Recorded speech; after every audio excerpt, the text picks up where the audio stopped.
Sassy Sirens, we are back with yet another video about our favorite obsession, which is collecting Starbucks cups. And this video is going to highlight two cups that I have from a Starbucks Reserve. So I live in a big enough city. I live in Chicago, where we do have a really large Starbucks Reserve, and it's actually on Michigan Avenue. So I know there's a couple of places that also have Starbucks Reserves. There's one in Japan, I believe. I'm in Tokyo, to be particular. And then I think there's one in Hong Kong, if I can remember. There's one in Seattle. So they are putting up more and more of these Starbucks Reserves. And for folks who don't have one where they are, I will kind of share a little bit with you about the Starbucks Reserve experience. You're not missing anything, okay? I'm gonna keep it real with y'all. Also, we know on this channel, I'm a very tough customer that I expect everything to be a 10 out of a 10, and if it's not, then I am not for it. The Starbucks Reserve that we have here, it's large. It's 4 floors, I believe. The experience is very chaotic. So when you go in the store, there's so many people everywhere. There's so many customers. There's also so many employees. And there's a lot of them that you're wondering what they're doing, right? So there's a lot of employees kind of standing around just playing with the fingernails, if I can be honest with you. So I'll give you an example of the last experience I had when I went and actually picked up this cup on that trip as well. No one could tell me where I could get a coffee. So in Starbucks, no one could tell me where to go to get a particular drink. So the pistachio latte that you guys have heard a lot about, that started at Starbucks Reserves. That's where they tested it at. And for a while, you could only get it at a Starbucks Reserve. And I went in on this particular day to get the pistachio latte because I love the pistachio latte. It's actually very, very good. And when I went in, there were so many customers, and I went in during COVID times. I was very much so wondering if they were adhering to proper social distancing, because in my mind, I was stepping on top of people every time I turned around. So there was no way they were adhering to proper head count within the store. And more than likely what they were doing, I'm going to tell you what they were doing, because I am not stupid.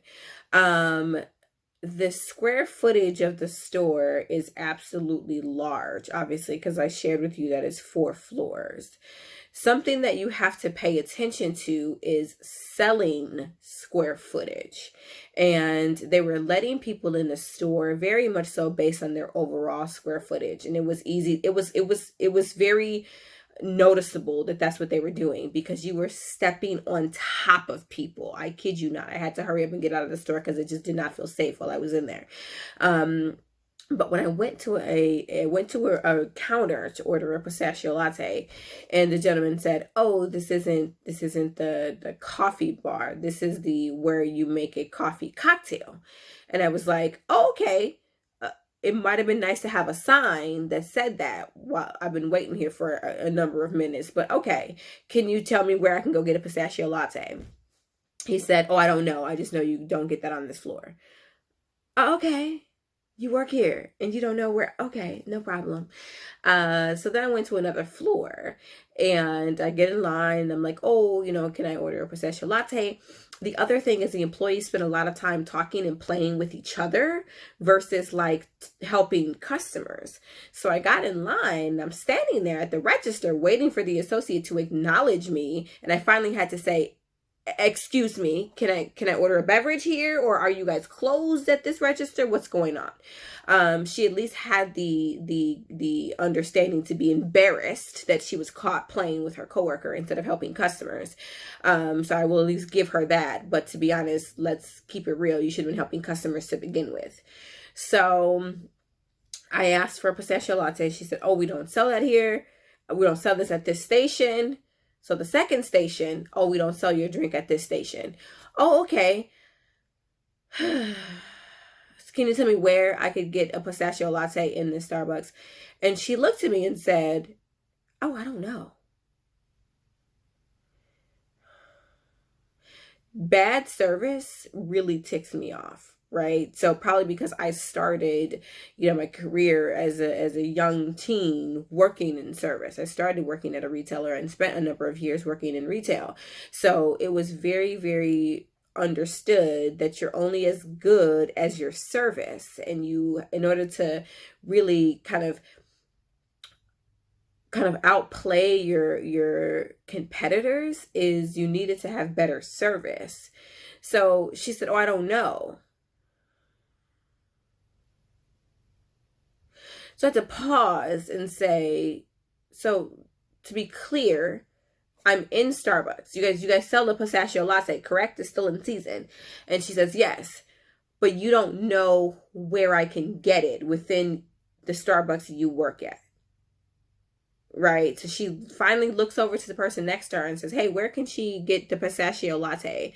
And that associate says, "Oh, either on the first or third floor." Not 100% sure, but either the first or third floor. At that point, I was done. I bought my cup and I got out of there. So I know this is a long tail, but I just wanted you guys to know, for those of you who do not have a Starbucks Reserve where you live, you are absolutely not missing anything. Yes, they have different merchandise than some of the regular Starbuckses, and yes, you're missing that just a little bit, because I have 2 cups because they don't have a lot of great stuff. They have apparel, they have just weird stuff. So anywho, so this is a water bottle. And it said it's all gold, not rose gold, but gold. And says Starbucks Reserve Roastery, and then it tells you what city it was bought from. Okay. The other thing is that their merchandise is also more expensive. So this was $30. It's a 20 fill ounce cup, and it was $30, where a lot of the 20 fill ounces water bottles, vacuum water bottles, are like $25. So it is gorgeous. It's gold, so of course I had to get it because I really like gold, and it was at a Reserve, so I did pick it up.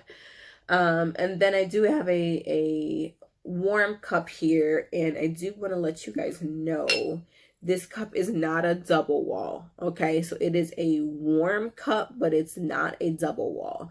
This was also a little bit more expensive. It was $25 versus the $18.95 and $22.95 that we've grown accustomed to. It's also more narrow than a standard double wall would be, and it says Starbucks Reserve Roastery, and it tells you the city on it as well. The cup did come in a black with white around it as well. And I just made the decision to not get them both, because I just wasn't like, oh, let me just go ahead and do that. Right? No, not that I don't have cups that are very similar, because I do, because I have a wide collection. It was not something that was jumping out to me. So this is, again, $24.95. It's also a lot slimmer than a standard double wall would be, and this is also not a double wall, just to make that piece clear as well. So Starbucks Reserve, that's what this video is all about. That's what this collection is all about. If you have a Starbucks Reserve and you guys have cooler cups, let me know. There are these cold cups that were very matte and very, very cute looking. There are grandes though, and I'm not a grande cold cup fan. For me, if it's a cold cup, it's venti. So I did not buy those cups. If they had been ventis, I probably would have bought them because they were cool. But a grande cold cup is just not my particular flair. So hopefully you enjoyed this video. I know I went on a bit of a tangent about the Starbucks Reserve, but it's mainly because they've really been promoting these locations as the creme de la creme when it comes to experience. And that is not, I've been to this particular Starbucks at least a good 4 or 5 times, and I have never walked out of there being like, oh, that was a phenomenal experience. I have not walked out of that store feeling like that at all. More like that's a shit show is kind of how I've walked out feeling about it. So Please excuse my tangent, but I just needed to let you guys know what the real reality of the experience when you go to where a Starbucks Reserve is. So I will see you in the next video. Don't forget, we've got a new collection that's going to be dropping soon. It's going to be the Starbucks Summer 1 collection that will be coming out in a number of weeks. And I can't wait for the flair and the cray-cray about collecting those cups. And I will, of course, film a video and show you what it is that I ended up acquiring. So between now and then, stay sassy.